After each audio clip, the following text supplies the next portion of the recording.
Hello, friends and family. Thank you so much for joining me again.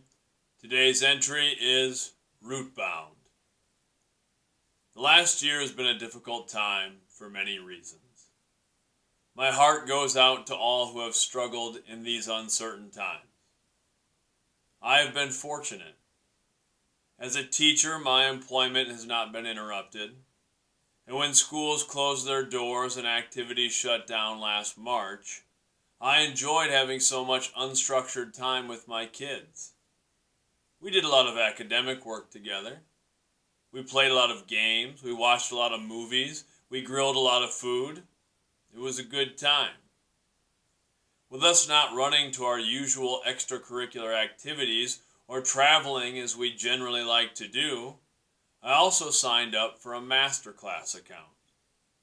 I like to utilize online learning in many different forms, and it seemed like a good year to focus on personal growth activities.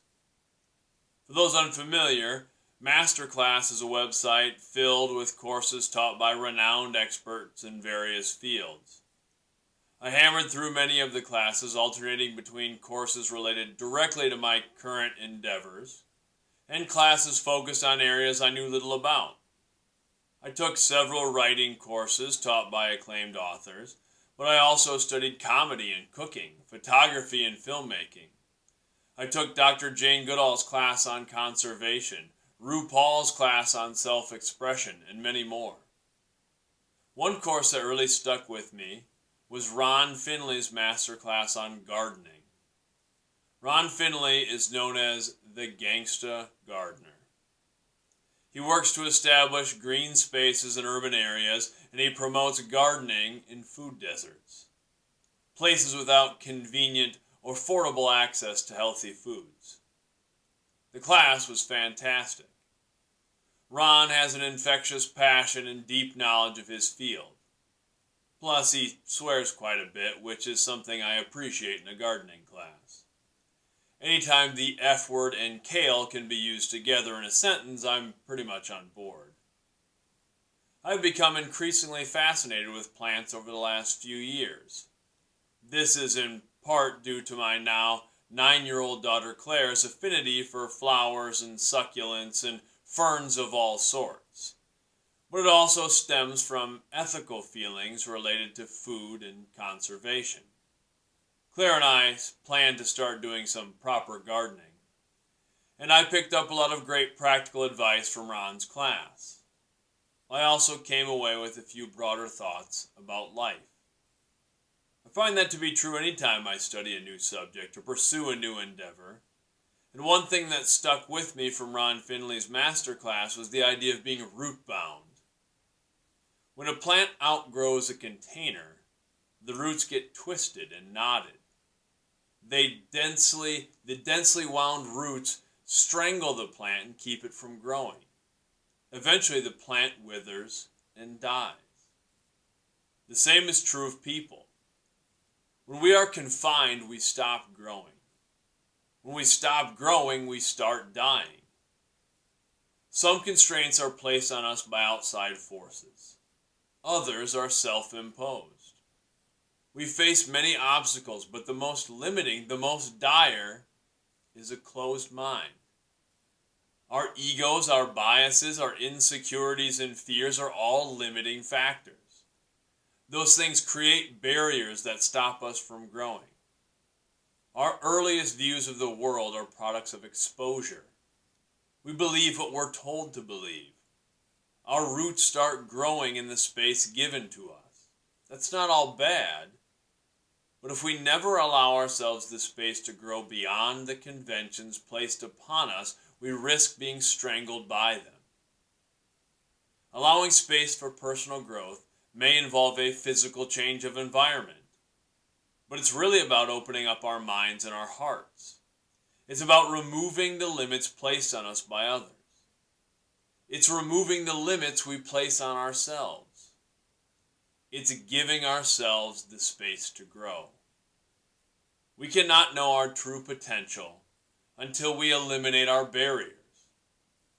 Unconstrained, we can think and feel and live openly and broadly. Only then can we take root in the most essential parts of ourselves. And that is how we grow. That was something that I really thought about after taking that class. The master classes were great. It was a great thing to do this year when we were home a lot more and weren't doing social things and had limitations with our other outside of school activities. And I learned a lot. I took away a lot of great information, but sometimes what I take away from some of those things isn't what I think I'll get going into it. The gardening class was very interesting and had a lot of great practical information for wanting to take care of plants and do some gardening. But that idea of being root bound just really hit me, because that is so true of our lives. We start out learning and knowing really what's presented to us by our parents, by our teachers, by our friends when we're young. And we really only know what is given to us. Then eventually, hopefully, along the way, we start to figure out some of our own preferences. We start to question things a little bit. I think of it in so many ways in my own life, where some of them are little things, just stuff that we enjoy. I think about the music that I listened to when I was a kid because it was what my mom listened to or my relatives listened to. And as I got a little older, it was what my older cousins listened to and I was exposed to, or maybe what my friends listened to.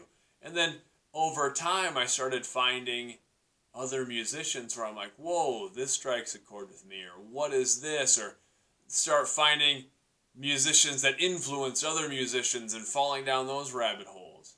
And that's a simple, fun example. But we do that with everything, with all of our beliefs and the behaviors that we have. And that's okay. That's how it always starts. And that's where our roots form. And hopefully we have a strong foundation for those initial roots to take hold. But if we hope to keep growing, we have to keep an open mind. We have to give ourselves the space to continue to grow. We don't always see that. It's an interesting time in society where we see so much division, where we see people really dig in their heels and feel that it's a strength to shout one's own opinion as opposed to listening to someone else's point of view. That's not the case. It's harder to be open and to listen to others. And it's okay to disagree. And it's important to have strong roots and strong convictions. But if we keep ourselves limited by what we already think and believe and what we're sure we know, we can't learn. We can't continue to grow. So we have to find ways to remove those barriers. Continue to do that. Continue to think about where your roots lie and how you can continue to be open and give yourself space to keep growing, to never stop growing. Have a great one. Much love.